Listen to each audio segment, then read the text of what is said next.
basically simplifying their lives. The long-term goals for my company is we're gonna actually do a very large program, but just, this is the hardest part, is getting the baseline set up. And I just wanted to kind of give you a heads up. I'll actually have a presentation for you next month, once we actually get it rolling out and get some activity on it. But it's just something that I wanted to do. There's no commitment from the city. I'm providing all the equipment that goes for it. There's gonna be no charge for subscription, based like that. It's all, just because this is my town. And it's something I can offer for us. I'll just geek out. It was this or the $50,000 to do the e-citation system. This is more just out of spite. We said I'd do this. There you go. Is there any questions about any of that? Not yet. Okay, I'll have it for you all next month. I'll send it to you. Okay, Thank awesome. you. Anybody else? No? Okay, let's see. Item number 5, financial report from the city manager, please. Okay, so for November, and you guys got the financials in front of you, I think, everybody? Yes. Our sales tax is up by 2.3% from last month. And our use tax is up by 2.7% from last month. Alcohol tax is down by 6% from last month. Our franchise taxes are way up. I believe that is due to, there was an error where our franchise taxes were going, and we've corrected that, so now we can see what we're making for that.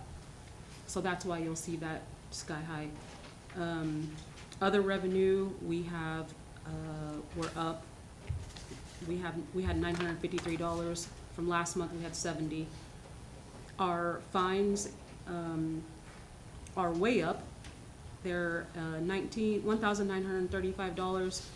And from last month, it was $770. I did tell the police department that they're doing such a great job at when they talk to whoever they're pulling over and getting them to come in and pay right away. I seen that go up. I actually talked to the guys today, and I told them, I was like, you guys are doing a really good job. These people are coming and paying. Our court, we had a docket of, I think, 40-something, and then it went down to 22 today, because all those people paid before court. Excellent. So they're doing a really good job with that.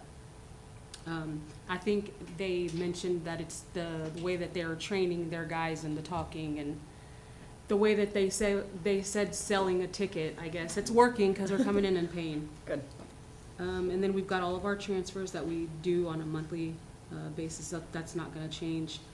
We are over in revenue. We made $226,968, and our expenses were $199,696. So we're over by $27,000. In our MUA side, our water revenue is down by 1%. Our water system is up by 4.04%. Our electric revenue is down. That's the slowing down of the air conditioners. So that's down, and we'll see that for a few months. I'm sure nobody minds that. You know? Our wind power revenue is down, the same situation. Sanitation stayed the same pretty much. It's up by 0.8%. Recycle is down, probably because of the weather. And the wastewater treatment stays the same. Penalties are down, which is good and bad. People are paying also on time. Our MUA expenses were $376,798, and our revenue was $380,332. So we stayed positive $3,535. Cash on hand, we've got $738,191.70 right now in our bank account. That does not include any of our CDs. Awesome. Any questions? All right, item number 6, police report from the police chief, please. Good evening. Yeah. The month of November was fairly eventful. We took 26 reports. Some of those charges, some of those things for those reports were 3 simple assaults, burglary, breaking and entering, a burglary, theft from a motor vehicle, 2 protective orders, driving under the influence, 1 DUI, 1 drug and narcotics violation, 1 fraud, 2 larcenies, a stolen motor vehicle, and an abandoned motor vehicle. We had some vandalisms, and then we served some warrants. From all those, charges were filed on 5, and 6 individuals were arrested out of those. From there, we had 4 collision reports. One of them was a DUI accident. Let's see here. We had 443 calls for service. 6 911s, accident, no injury, 2 business alarms, 1 residential alarm, assist other agency, 12 BOLOs, 2 breaking and enterings, even had a cattle call. 2 disturbances, 4 domestic disputes, 4 extra patrols, 1 fire gas leak, 1 fire call, 37 follow-ups, a fraud, 2 gas drive-offs. We were stopped 162 times for people just asking various information. Another larceny, 1 emergency detention, 5 open doors. When you're driving around and we catch an open door, we have to go and see what's going on there. 4 reckless drivers, 16 requests to speak to officers. We got information off of 3 stolen vehicles, 57 traffic stops, 6 welfare checks. And that's pretty much it. Wonderful. Thank you. Keep up Thank the good you. work. Thank you. Item number 7, fire report from the acting fire chief. Good evening. Hello. So the month of December was a rough month. We had 1 major auto collision that was rough. But for the whole month, we had a total of 20 runs, 6 fire alarms, 4 helicopters, 2 smoke investigations, 4 auto accidents, 3 lift assists, and 1 structure fire. So, Awesome. thank you. Busy, busy, thank you. Okay, are you doing the code enforcement? Lynn could make it, y'all. Is that all right, at next meeting? Or? Yeah, that's fine. I'm okay with that. All right, so moving on. Item number 9. Discussion and possible action to meet with the Mangum Hospital Authority Board, Hospital Administrator, Cohesive Financial Services, Cohesive CEO regarding Mangum Regional Medical Center's operation and financial position. Commissioner Peterson, I want to get one of the board members, Cheryl Lively, is out of town, and I think it's important she's also in, so I'm gonna phone her in. Okay. Just in case we have questions for her. I believe everybody else is here except for Ronnie. Ronnie's not here. But she did request, because our meeting was originally last Last week week. and she'd made arrangements, so I'm gonna get her in on the phone. Okay. But just so everybody is on the same page, it is, we called these 2 boards together just to catch up and questions and concerns the board may have, questions and concerns you all may have, along with the hospital. The- Administration. Yeah, Mr. Godwin and, hey, I'm gonna put you on speaker now. Okay. You could just listen, yeah. And if you've got questions, you can say it. Okay, Okay. So like I was saying, it's just if we've got questions or concerns, or they have questions or any concerns, or anything that we need to look into, or maybe, just anything. I don't think that we've ever had our boards together. So I That's think been it's a- just really important that everybody's on the same page, and you guys see each other every so often, Yeah, so. in passing. Well, I guess we can start. So where are we as far as what, the audits? What do we have? What's pending? What are we waiting on? The audits. Audits are caught up through 2021, we're working on 2022 right now, and then 2023 somewhere thereafter.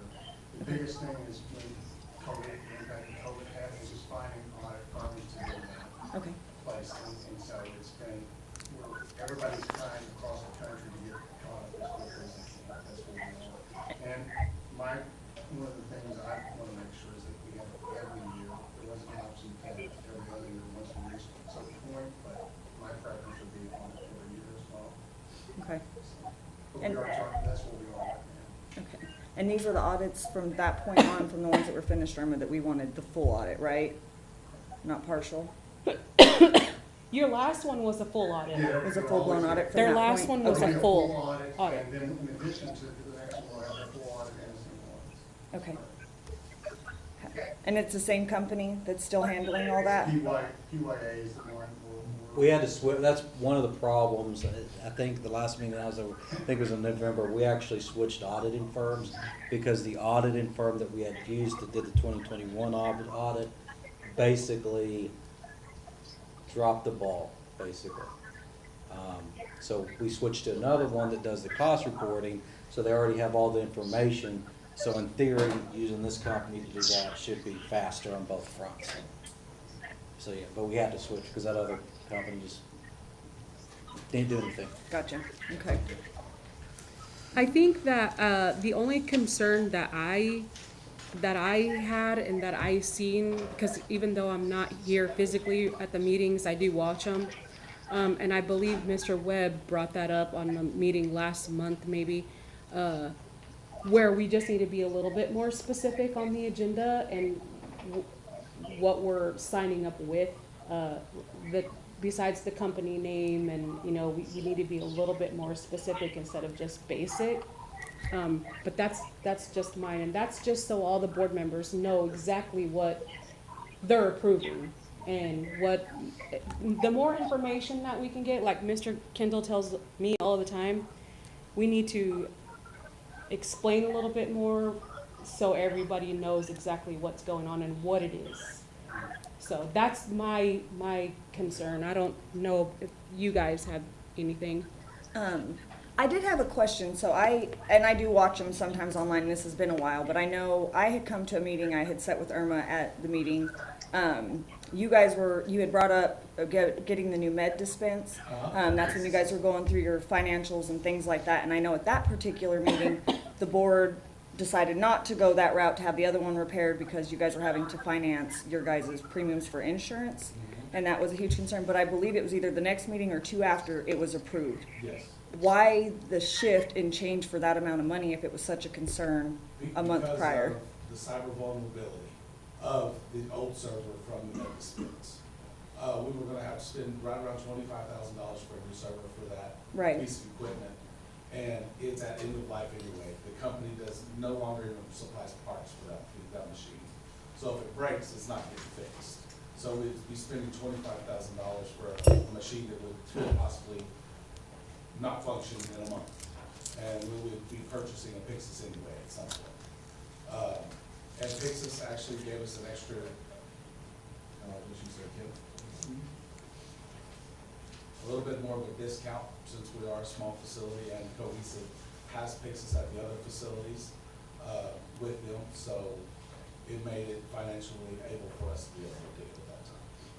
Also, I think you brought a better comparison a Yes. couple months later. Yes. That showed us what we were gonna spend if we did nothing. Yes. Stay with the old one versus, doing the new one, and it was gonna be a difference of $8,000 a year. Yeah. And in the long run, Yeah. it's ended up being the savings Right. out to that. Right. So, Okay. we got more information. Yeah. Gotcha. I think that's at the, like I'm saying, if we just had a little bit more information, so our trustees do know what's going on, and I also let our board know that I'll start sending them the hospital agendas as well, just so they can see what's going on, because I know everybody gets really busy and life happens. I do want to thank you for getting the agendas like the way that you do, because it's very easy for us when we do get them to generate it and put it together, so thankful for that. Okay, thank you. I did have a request. The fire chief had asked one time about me maybe asking about maybe a helicopter pad. Move Maybe the y'all could helicopter look pad, in, moving the LZ, which one? or just getting one put out there. Just because our firemen have to go out there and block Secure off the LZ. entrance. Correct. And sometimes they're out there for several hours. So, maybe looking into maybe getting one out on the west side maybe, so they wouldn't, West side, or west side the is east side, I'm sorry, side. the east side. That has been brought up, Mhm. but the concern with that is the length of travel. You gotta think if you're a sick patient on a gurney, having to be flown out, and you're having to go 250 yards to the helicopter, outside in the cold or the rain, and now, as a medical provider, your patient is now cold or soaking wet from going out, well, it wouldn't be raining, but it'd be super cold. There's In also the the potential of the patient being highly unstable, which is why they're being flown out, and you don't want to transport a unstable patient that far. Across It's a the whole lot line. easier to go out the front door, straight into the helicopter, because once they're in the helicopter above ground, it's their problem. Yeah, and there's been times as a nurse that they have to abort leaving and come back into the facility. Well, now you're 300 yards away yet again, and you're having to run that patient back in a critical situation, not being able to care for the patient. We had a conversation about putting a helipad out there. It's probably been 5 years, but it was gonna be too expensive because because we got rid of the temporary building where the office used to be, and then you had the space between basically where the ER entrance is at and then the new Hope. But because of all the power lines and wires and stuff like that, all that was gonna have to be moved. But that was, I think, the only viable location that they ever looked That's what I was at. supposed to say, because the helicopters. Well, they cannot I know fly that out. they had talked about, they have actually had people go around the fire truck. department's main concern, which I've brought it to you, Yep. is the safety of the helicopter. Mhm. We've had people drive around the fire truck through the bar ditches and almost run into the helicopter. We've had to have law enforcement come out. It's not a secure area. That's my concern. I don't need somebody driving through there and hitting a helicopter coming into the building or coming into my guys or one of the residential houses. I think we need to have a talk about securing wherever better. So let me ask you this, how are you gonna secure an LZ that far back? So we can, talk with the back, Okay. revisit the issue, reassess it, and then I just, provide some options. yes, safety concerns. I don't know, a fence up, or I don't know, but just if we could just sit down, the city and y'all or whoever, and maybe just discuss it and see what we can. Or maybe another access point to like the ER. There's one in the back. There is one in the Yeah. back, is Yes, it? I mean, and It's through labeled. Cottonwood or whatever. Yeah, I can't remember. it says, alternate hospital, Well, I'm just thinking maybe, I know it's there, obviously, but if there's somebody that maybe doesn't know it's there, maybe having a sign made like, if this is blocked, this is your entrance, just, it does. yeah, Yeah. it has a sign. Unfortunately, people have to have their hand held and babysat and things like that, so Or I'd still, when you're doing this, driving down the road, absolutely. same reason why cars are driving around helicopters is Why absurd. can't you just get like, a barrier, just I'm boom? just thinking like some of those. Like, You Well, get because family they're driving through members. the ditch, they're saying. Yeah. well, you can make the barrier bigger. Well, but at the, You know, Yeah. but at the end of the day, the hospital is ours, so we have a job to do. We And just we're need not- to, like you're saying, just so everybody is safe, Yeah. we're not gonna stop doing it. No. Okay, so I don't want you guys to No, think we're I gonna don't stop want doing We know you it. you're not gonna stop. Or you guys have to go and build some $500,000 thing for us. Yeah. We have a job to do. That, the hospital is ours and it's Yes. our responsibility and our Absolutely. guys will continue to do so.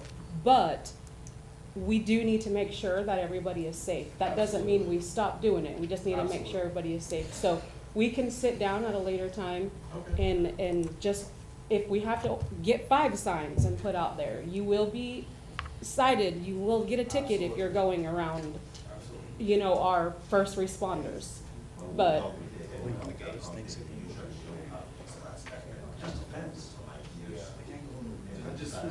We don't want somebody to drive through there, nick a blade, well then, now you gotta call another one in and wait another hour for it to get there.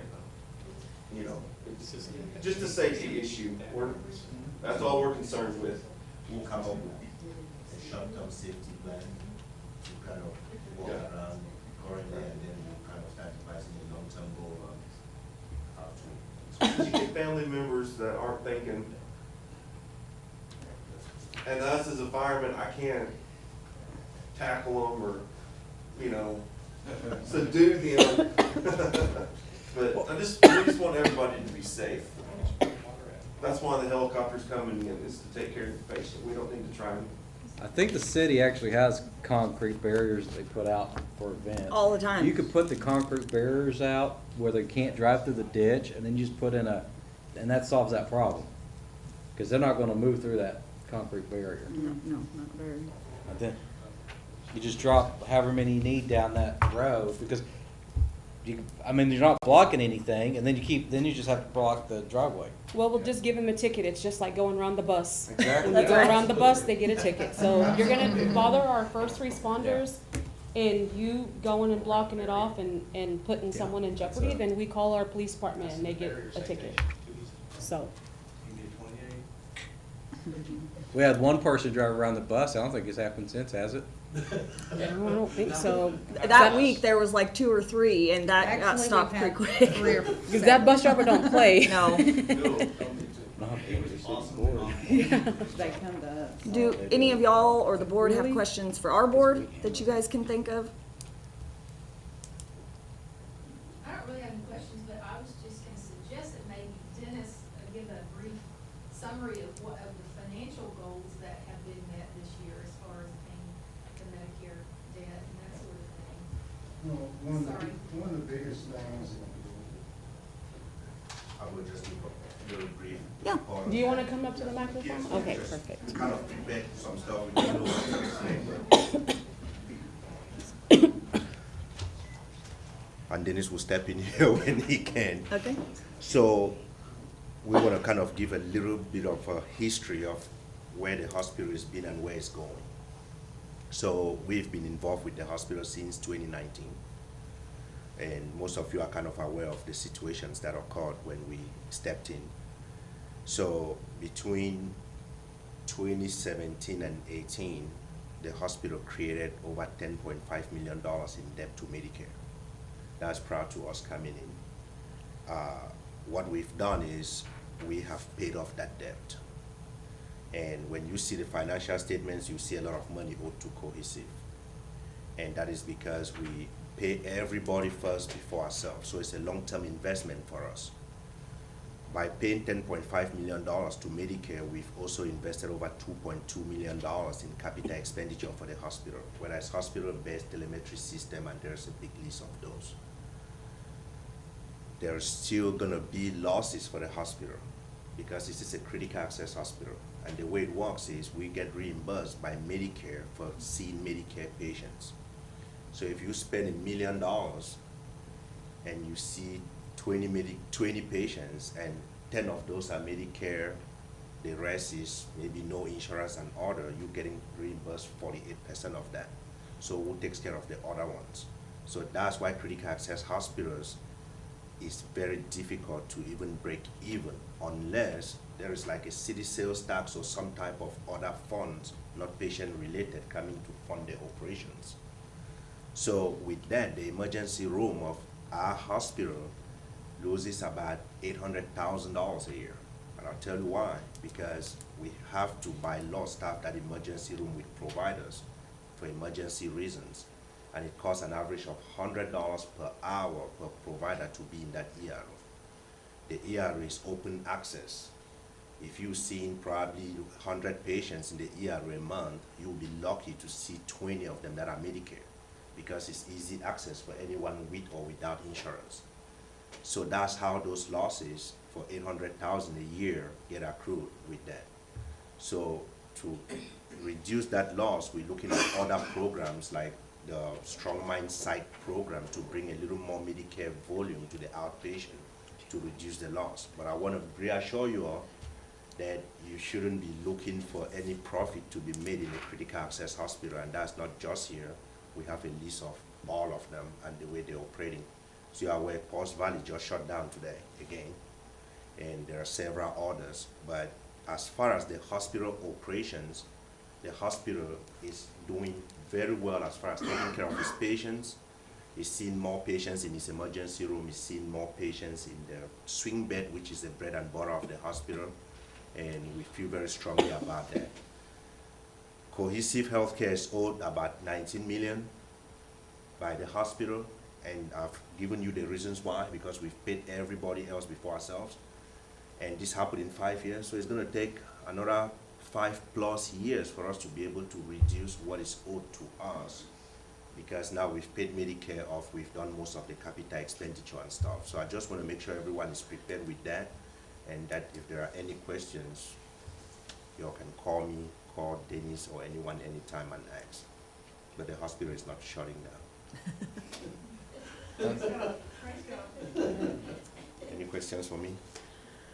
There's also gonna be a new roof put on it, and I think that's probably gonna be mainly insurance money too. So we need to talk about that, Yeah. because we're running into a Yeah. situation where we cannot wait. I taught the hospital today, it's not looking good. The leaks are crazy. We got to, and we'll talk about this, Yeah. we got to figure out an emergency way to put that roof off. It's not, we're gonna have to divert the ER for a long time.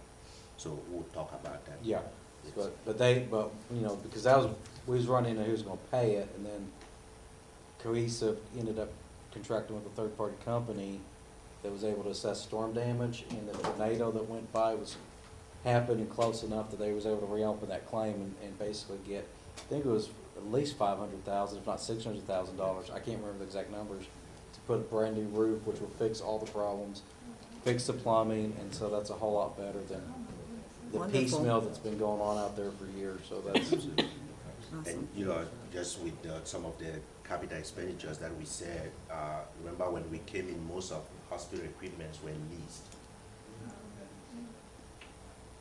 All the equipments that are in the hospital belongs to you all. So it's very small items that we don't need every day that we will lease if needed. But the hospital beds, the telemetry system, all belongs to you all. took us 5 years. Yes. Mhm. All right, thank you. Thank you.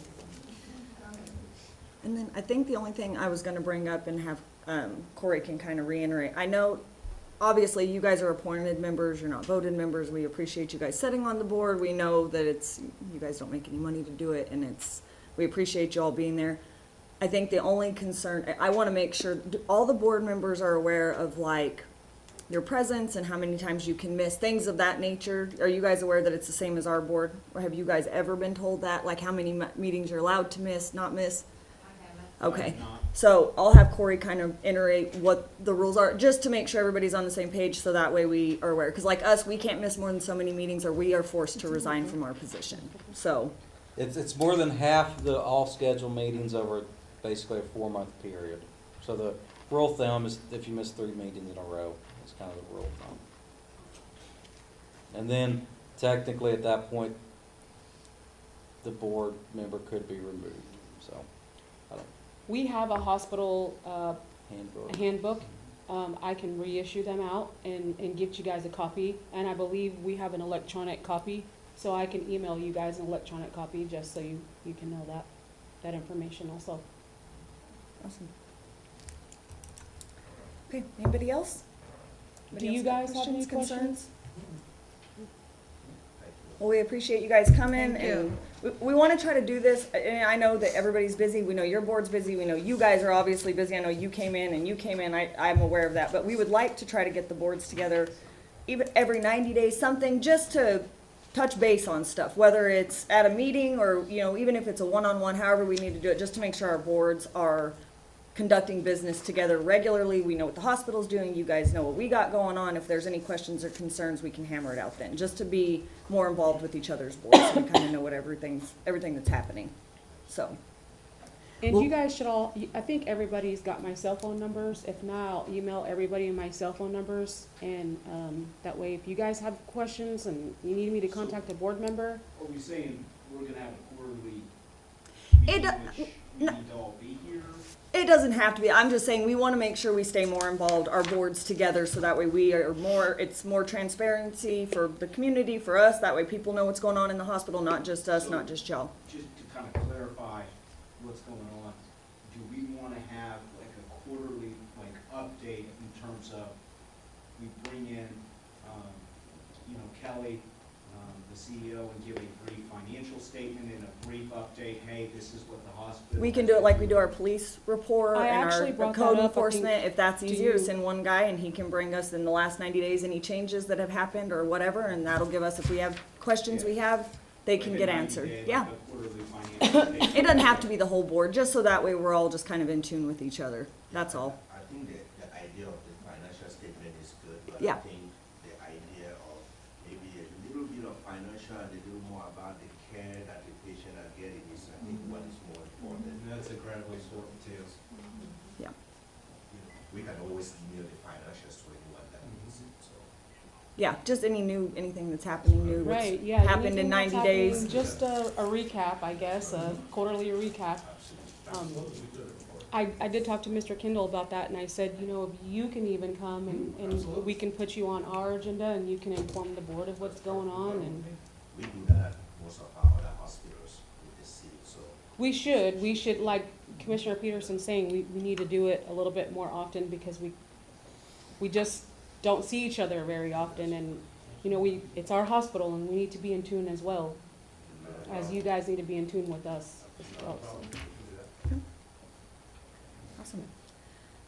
All right. Done with us, then. Yeah, Let's finish up. absolutely. We appreciate you coming in, the Thank trip. We you. appreciate y'all coming.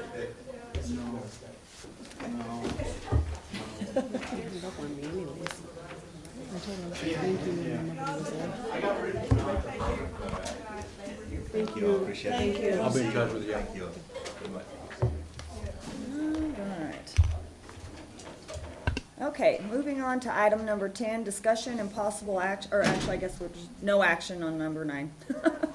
Number 10, discussion and possible action to accept the resignation of Commissioner Judith McCaslin, which we are formally doing. Her official resignation date was the 20th of December, is that correct? Yes. And we have already discussed with the election board, they will add her term to when Mark and I run, and Yeah, we'll pass a resolution on item 16 Yep. that will cover that.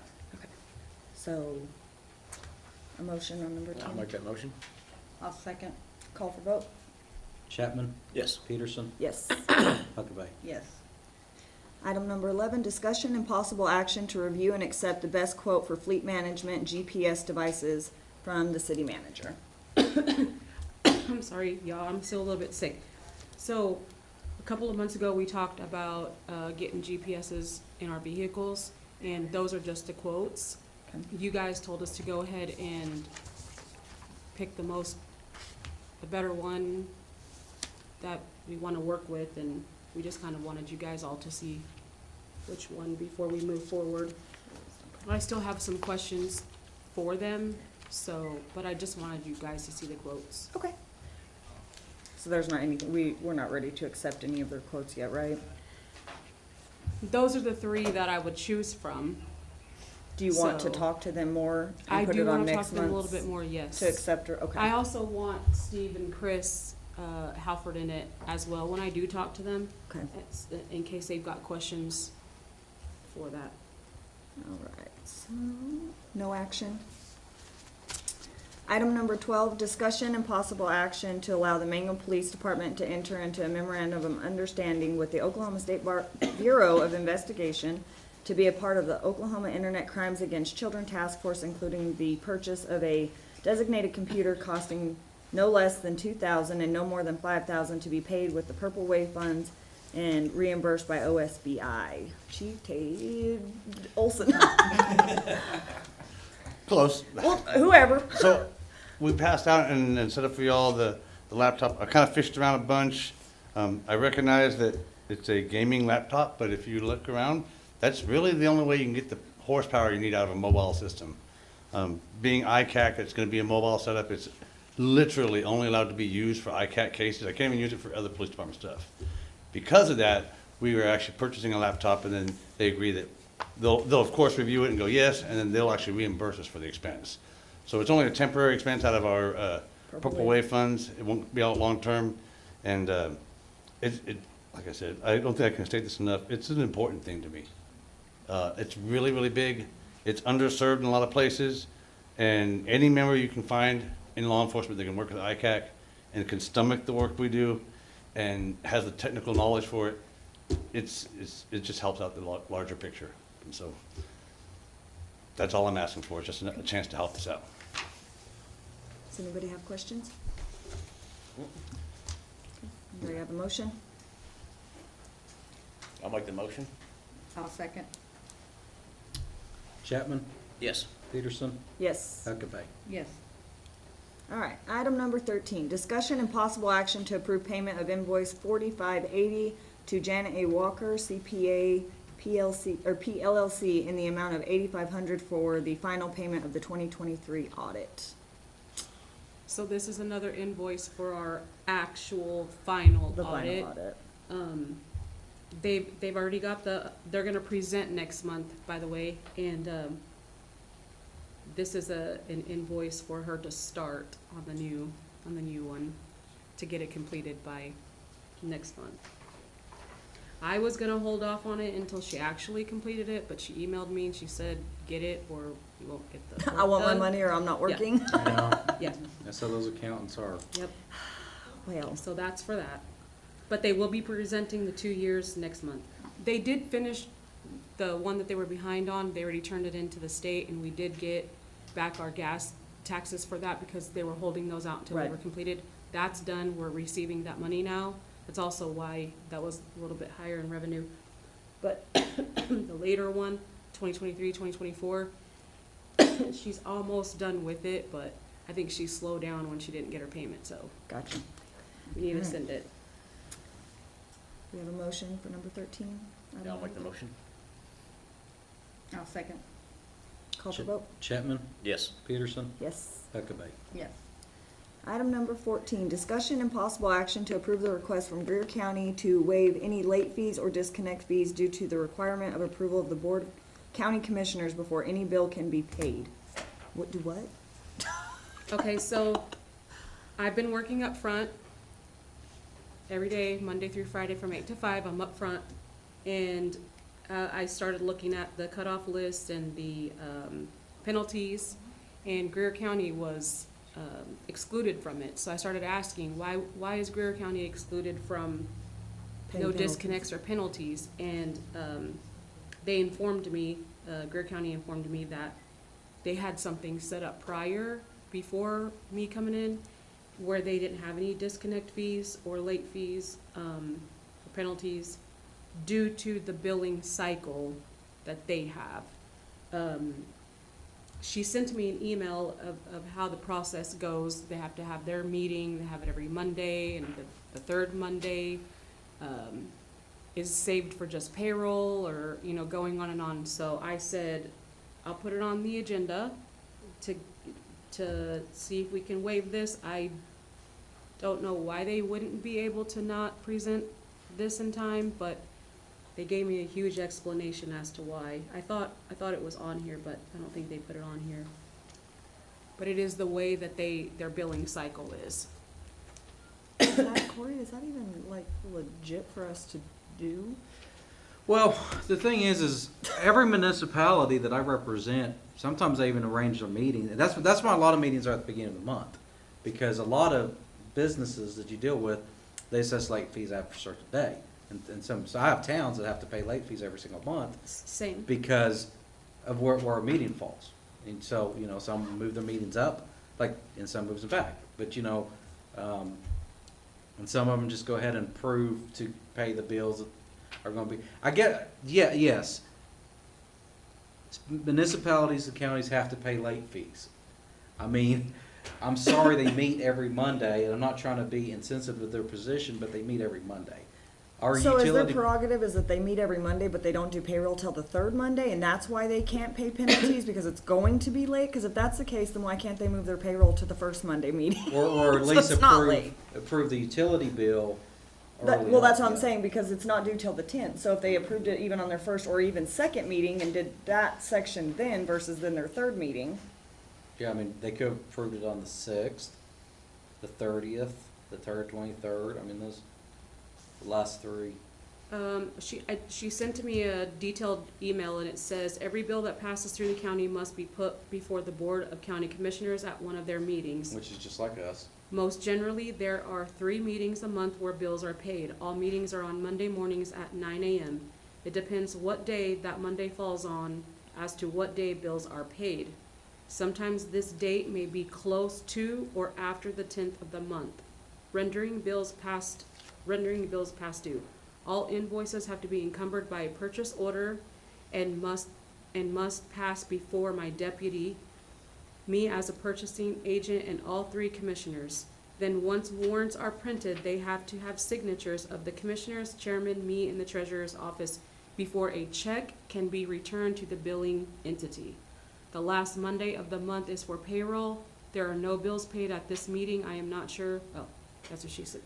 I That's, guess I you know, just the don't explanation. understand. This is a bill that they're gonna reoccur every single month. The price will be different, and if they know it's due on the 10th, then I don't understand why they can't get it approved prior to, if they meet every Monday. Well, I mean, a lot of the towns, this one's a little unique because you got city manager, but, you know, their trustees sign all the checks. I mean, Right. And so, like Lusty, I had my Lusty meeting on Thursday, and so the clerk has all the checks out there, and so we approve them, and they signed it all at one deal, and then she can issue the check. And then my check is always sitting there waiting for me when I get there to pick up when I go to the meeting. That's how all the other towns do it, so I don't know, I mean, if you know you're gonna have a utility bill, you get the bill, you do the warrant, you put it on the next meeting agenda, or do what we do, and because we do give them certain authority to pay estimated fees based on regular recurring costs that are regular and routine in nature, which would be a utility bill. So, I guess what I'm saying is, it's the same, I'm just hard-hearted when it comes to this, because it's the same people that are chronically late on their bills, because they're saying, I don't get paid until the middle of the month, and so by that time, I'm already late. And I've had the same conversation, is when you know you got a utility bill every single month, you budget based off of that. That's, So, I mean, I don't think we should be waiving it, because I got towns that have to pay late fees because of when meetings fall sometimes.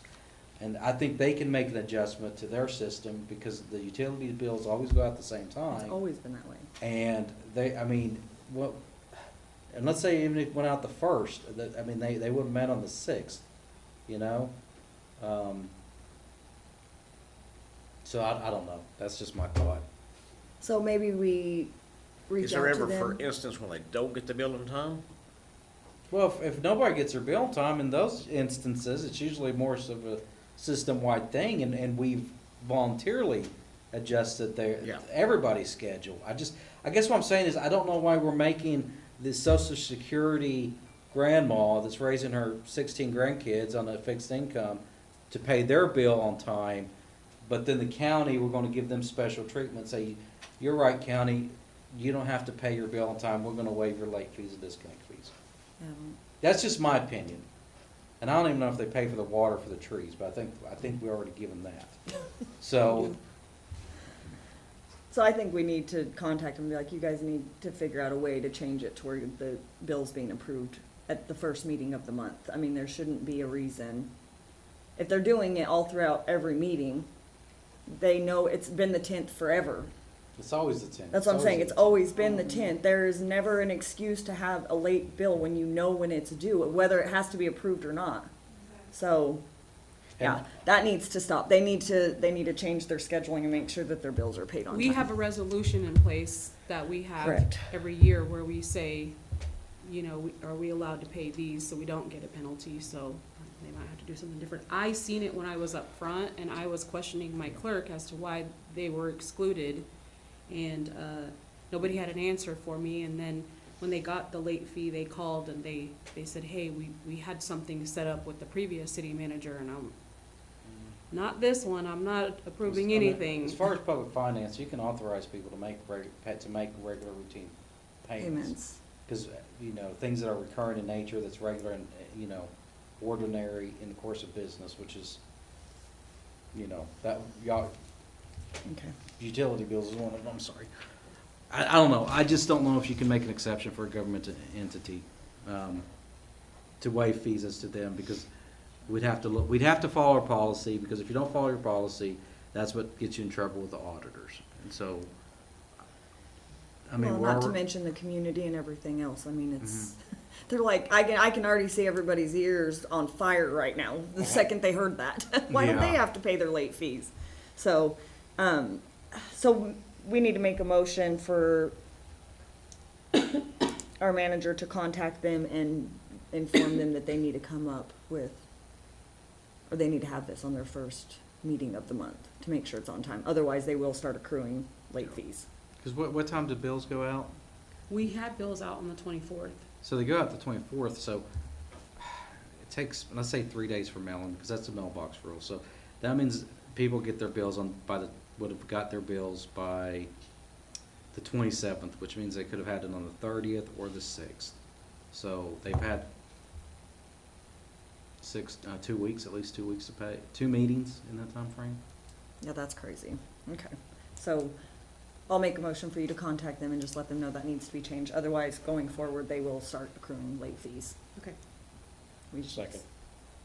Call for vote. Chapman? Yes. Peterson? Yes. Huckabee. Yes.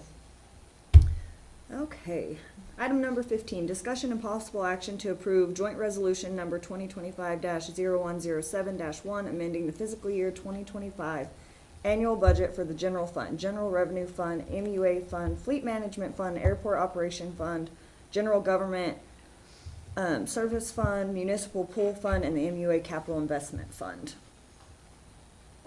Commissioner Peterson, this is just a resolution of what we've done, that we have to turn in mid-year, and that's just what we talked about a couple of meetings ago where we said we needed to move some money into the work comp, some money into the insurance, some money into the training. So instead of sending a resolution all the time, this is just the We're gonna lump mid-year in. resolution, all in one chunk that we send into our auditors and to the state. Okay. So we've already discussed this prior in meetings. This is just a resolution that has everything on there so we don't fall behind and we do it mid-year. Okay. So it's almost budget time. I know, it's crazy. Yeah. Already, again. Mhm. Alright, do I have a motion? I'll make a motion. I'll second. Call for Chapman? vote. Yes. Peterson? Yes. Huckabee. Yes. Discussion and possible action to approve resolution number 2025-0107-02, calling for the Greer County Election Board to hold the election for the city of Mangum on April 1st, 2025, and all candidates may file from 8 a.m. on February 3rd until 5 p.m. on February 5th of 2025. I'm sorry. This is the resolution regarding changing you out from your actual titles to your numbers that we need to have turned in by January the 17th. Yeah. Yeah, it is.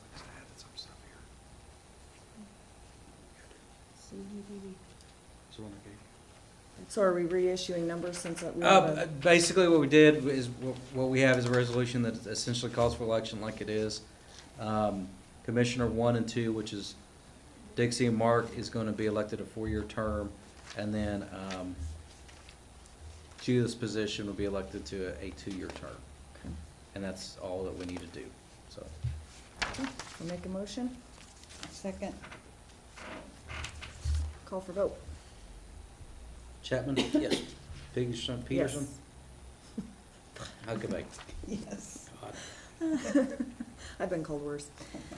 Discussion and possible, possible action to approve resolution number 2025-0107-03, amending the fiscal year 2025 other revenue annual budget for funds from the sales of scrap metal to be dispersed into the appropriate expense accounts to be used for tools, supplies, items deemed necessary by the operations manager.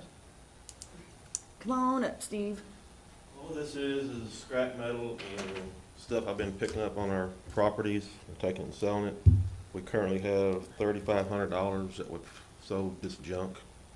Excellent. And I'm wanting to use it to buy tools for the different departments, stuff we've been needing that not take out of their own budget. It's kind of like the Purple Wave deal. I just need to get it approved to use it. Awesome. Any questions on that? Make a motion? Make a motion. Second. Call for vote? Chapman? Yes. Peterson? Yes. Huckabee. Yes.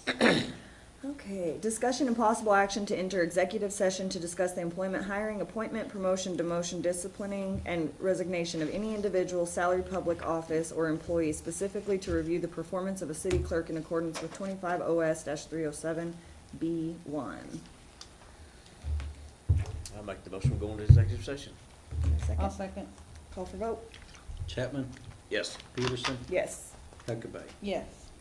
We're in executive session. Go on to item 19, right? Yes. Okay, so item 19 is discussion and possible action with regards to the executive session. Our city clerk, Cody, I was gonna say Corey, sorry, Intern. Cody Gutierrez, she, has officially resigned, as she had sent us an email earlier today. She just doesn't feel like the position is a good fit for her. So we have accepted her resignation, and we are going to put Steve Kyle in as our new interim city clerk. And we'll move forward in that aspect. So, congratulations, Steve. And Cody, thank you, if you're watching, Thank you. for your time. You chose a good person. We think so. We think so. Very hard worker. All right, staff and board, Right. oh, just kidding. Is there a second to Dixon's Second. Oh, motion? sorry. Y'all, come on, speak Chapman? up. Yes. Peterson? Yes. Huckabee. Yes. There, now it's official. Okay. Staff and board remarks? Josh, this was your cue. Josh didn't pick out. No. Okay, motion to adjourn? I'll make the motion to adjourn. Second. Roll call. Chapman? Yes. Peterson? Yes. Huckabee. We are adjourned at 7:43. All right, we will call the Mangum Utility Authority meeting to order. Roll call. Huckabee. Here. Peterson? Here. Chapman? Here. Manasco, 3 present, 1 absent. You got quorum. Motion on the consent agenda. Is there a second? Second. Call for vote. Chapman? Yes. Peterson? Yes. Huckabee. Yes. Remarks or inquiries from anybody in the audience not pertaining to anything on the agenda? Okay. Item number 6, discussion and possible action, oh, this is the same, okay. Discussion and possible action to approve joint resolution amending the fiscal year 2025 annual budget. That's the one. Same. Same, yes. That we've Is there done. a second? Second. Call for vote? Chapman? Yes. Peterson? Yes. Huckabee. Yes. Discussion and possible action to approve payment invoice for Myers Engineer in the amount of $83.70 for DWSF water meter replacement. This is just, one of those ones that, gets reimbursed back to us. From Myers Engineer. Correct. You need to pay it and then sign it and send it off. I actually need to print that for you all before you leave. Okay. Motion to approve. Is there a second? Second. Call for vote? Chapman? Yes. Peterson? Yes. Huckabee. Yes. Item number 8, discussion and possible action to approve reimbursement request number 8, loan number P402002802-02, ORF 24-004DW, assigned by OWRB in the amount of $83.70. Those are the same as the other ones. Myers Engineer. Yep. Yes, ma'am. I'll make the motion. Second. Second. Chapman? Yes. Peterson? Yes. Huckabee. Yes. Okay. Discussion and possible action in regards on updating the easements for the lagoon project. Clyde? Clyde, I'm so sorry. I was gonna try to put you first, but while he's talking, I'm gonna go get that. Okay, too. that's fine. CDBG grant, the Community Development Block Grant that was funded for this project will expire on March the 30th. And so, it's been 2 years, and so will the SWOTA REAP. You can ask for an extension, but we need to know what your, in order to send a letter and an explanation to Commerce, what your plans are for the future on that. We need the easement. Steve and I worked really hard to get the landowner to give us the easement. I've had some contact with them since that meeting. I can't remember when that was, but I've had a few, I think, like September, October timeframe. And essentially, one option he asked is if we could go around his property. We can't go around his property. I mean, the reason why that easement was chosen was because there's a trench there already.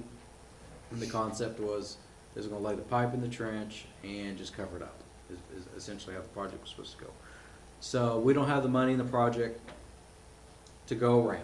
We have to go through, we can't go left, we can't go right, we have to, that's our option. Yeah. So that was number one. There's also conversations about, back and forth about water, as far as him being able to get so much water. We can't guarantee any water that comes out of our lagoons. We also talked about potentially offering some sort of compensation. electrical credit, so he can run pumps that's not connected to us, but that's harming the electric, not us. So really what it comes down to is, the last time we talked about was potentially maybe some sort of payment, like basically paying a rent value or something. But the problem is that money's gonna have to come somewhere, and I don't know how much we're really talking about. But that's kind of where the holdup is at. Because really, like in one of the emails, he's like, they don't really want to give us the easement to the property because he wants to build a house out there and doesn't want this sewer lagoon. Even though the water that's come through there has already gone through all the cells, is 100% treated, and we're actually solving a problem, which is closing up that trench. But so it's been kind of difficult to obtain that. But with the lagoon, we have to finish that, it has to be done, right, from what I understand? It's- Because when Phil was in here, I know that they came down there like, this should have been done a long time ago. It's a DEQ project that's been sitting on the city manager's desk since at least 2017. It's something that they paid out their ass back in 2017 on, paying DEQ fines because of the open trench discharge. So it's literally something that has been in the works for 7 years. I guess that the only other way you could fix the problem is if you do total retention, but the problem is that would require, I'm getting a little off topic, but that would require us looking at a way to prevent infiltration of the system. So it's basically, we're at a standstill, either make him an offer of what we Yeah. can pay him, whether it's rent or a Yeah. chunk of money, and or going around him and just trying to obtain the easement through court, and where they have to. Yeah, it's called prescription. Well, yeah. That's really the options that we have to do that project. And I kinda got frustrated with it because,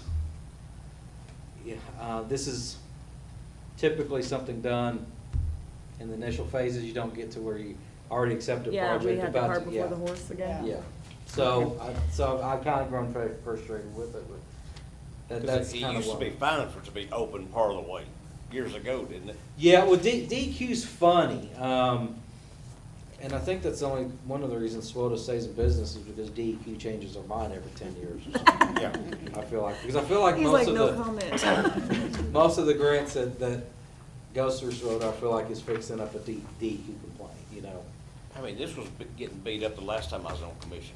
Yeah, And it's still happening. Yep, yeah, it's just been there, because originally when it came out there, it was, DQ allowed you to do open trench because again, these are water that has gone through all the cells. So it's completely potable water at that point. You know, all the pollutants has more or less been removed through the lagoon process. In fact, we discharge that water, you know, on that field to the east of the lagoon side as well as discharged actually on where we dump it. Well, DEQ then decided we can't do an open trench. We have to do a pipe. So we started doing a pipe, but then it's like, no, we need a pipe to essentially the river. Because used to we could do a pipe to here, so we engineered it for that. And then they changed their mind and said we have to go another 300 feet or whatever. I can't remember. It has been a nightmare project. So what would you say, Corey, the cost would be if so say he goes, yeah, I don't want to do it, and we have to go around him and do the legality way of trying to get the easement put into place. What is something like that probably going to cost for us to go that It route? depends on how much he wants to fight, really. I mean, I think at the end you get it, but you're still having to pay fair market value and then a bunch of attorney fees and stuff on top of that, so you're still out thousands of dollars. And we just don't have thousands of dollars set aside for this project. Right. Is I guess my problem, because we had one, I mean, if you all recall, I think several meetings ago, we even talked about changing, back when we actually had a contract on it, changing the route of it in order to get the amount within our grant anyway. So, this wasn't contemplated whenever we went out and got the bids or anything like that. And what are the fines we're paying by not having this project done? Well, I think we're under a consent order, so technically nothing right now, but if we don't abide by the consent order, then you can be assessed thousands upon thousands upon thousands. Because each day is a violation, is basically how it works. I mean, they could charge And when are we no longer in that? in the consent order, whenever we fix the project or fix the problem. What landowners are next to him? I think the Dillahunty's on one side of it, and, Jimmy Goodell's back in there somewhere. but I don't think he, He don't go to river though. like, we He's on have this property that we could get to, but we have to go through either Chad Norman or the Dillahunty's to get to our property, is one problem. And plus, I mean, at that point, you're also looking at grade, because we know from the lagoon to the river, where we're heading, the grade, it's graded correctly. Mhm. So I don't think anything else has been engineered as far as the grade, either back to the west or going back east and then back south to the river. Because I can't remember who bought all the Wetzel property. So Do you remember? as of March, this will go back, the REAP grant will go. Yes, yeah, Martis bought all that. So you're either gonna have to deal with Jeff Martis, who's already, which I think, you know, he's already kind of upset because of people north of him let water run on him. So, and then you got him, and then you got Dillahunty's. Those are three that's around there. Okay, I do believe if, if there's a planned, action, and there's a good possibility, no matter how you have to obtain those easements, if they would save the grant. One through SWOTA, we can give you another extension on it. So then I guess from now till our next meeting, we need to get in contact with this guy and be like, what are we looking at? Give us a price, that way we have something to work with, what we're looking at, and then that way we can decide, okay, we're gonna go and obtain this the legal way and go through that aspect of it, if that's a possibility, or Yeah, give him I'll some- I plan on reaching out to him. So then we'll just Yeah. table this for next month's meeting to have an answer from the guy, and we'll have to base our decision based off of what he wants to do. I mean, we can't force him, somebody can. Yeah. But we can't, so, Is there, I mean, again, I'm just going, because we had this issue at El Dorado, because we bought lagoons and we had too much infiltration. And so what they did there is they put in like manhole covers and did a study to figure out where all the water's coming from. Their total retention. I guess I'm saying that out loud just to, because those lagoons were built, how long ago? I mean, let's say, even if they were built 20 years ago, the population of Mangum's gone down about 300 people in the last 20 years. So I guess what I'm saying is that the lagoons were built for a larger community, but yet we're still having discharge issues. So that, we should be generating less waste. So in my mind, I don't know why we're getting so much water down there to require discharge in the first place. Unless we have water infiltration somewhere. And I don't know what that looks like. I hope that makes sense what I just said. Because if you had 3,000 people, 3,300 people or more, when those things were built, because they've been there quite some time, and then our population is now 2,800 people, that means we have 500 less people, But more water. but we still have the Waste. same amount of water that requires us to discharge. So I don't know, that's just my thought. At one time, didn't they have a pivot irrigation in there? Yes, the pivot to the south and to the east. But who owned that land? It was a I don't remember who, but he sold it to this guy Oh, that, okay. yeah. He wants the water, it's just we can't give him the water because we don't know, because how much is guaranteed? Yeah, he wants the guarantee, but we can't guarantee it because we got so many acre feet to go to the other guy. Now, I think the other guy takes too much water, but that's another conversation for another day. But we can't say you're guaranteed so many acre feet. Okay, so we will table item number 8. You can get in contact with the property owner between now and the next meeting, and hopefully we'll have an answer from him, and we'll base his answer, and we'll go from there. When is your meeting in February? It'll be the first week of February. It's the First Tuesday of the 4th. month, yeah. And what's your name, Steve? Last name? Kyle, K-Y-L-E. Okay. I was gonna update our information as well on our contact. Perfect. Okay. Thank you, Clyde. I'm sorry that, Oh, it's all If I would've known, I'd have bumped you up. I didn't even realize. I apologize. That's- Go out this way? We just Yeah. really enjoy spending time with you, Just Clyde. make sure That's- there's like a little Just come and door. join us anytime. Just make sure you put, instead of pushing the door, there's like a little. Okay. yeah, just go up. Yeah. Okay, Thank you, Clyde. thank you. Okay, staff and board remarks? Any? No? Motion to adjourn? Make a motion. Second? Call for vote. Chapman? Yes. Peterson? Yes. Huckabee? Yes. We are adjourned.